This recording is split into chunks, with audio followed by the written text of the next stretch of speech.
మారేడు దళాన్ని శివలింగానికి ఆనించి ఈ మంత్రము 108 సార్లు జపించేయాలి.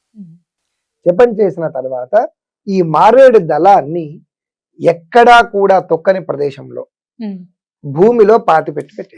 ఇలా చేస్తే 41 రోజుల్లో వీళ్ళకు ఉన్నటువంటి ఆర్థిక సమస్యలు తొలగిపోతాయి, లేదా వాటిని తొలగించే విధమైనటువంటి పరిష్కారాలైన వీళ్ళకి కనబడతాయి. చాలా చిన్నది కానీ ప్రభావవంతమైనటువంటిది, అత్యంత ప్రభావవంతమైన. అంటే ఇది గుడిలోనే చేయాలండి లేకపోతే ఇంట్లోనే చేసుకోవచ్చు, గుళ్ళో చేసుకోవచ్చు, స్త్రీ పురుషులు ఇద్దరూ చేసుకోవచ్చు. ఇలా చేయడం వల్ల ఇదవుతుంది.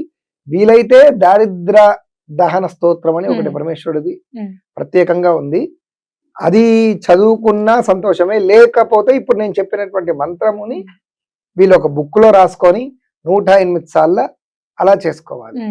ఓం శ్రీ శివాయ నమః, మమ దారిద్ర్యం నాశయ నాశయ, మమ అభీష్టం శ్రీఘ్రం కురు కురు. ఇలా కూడా చెప్పుకోవచ్చు. ఇది ఇంకా ఈజీ.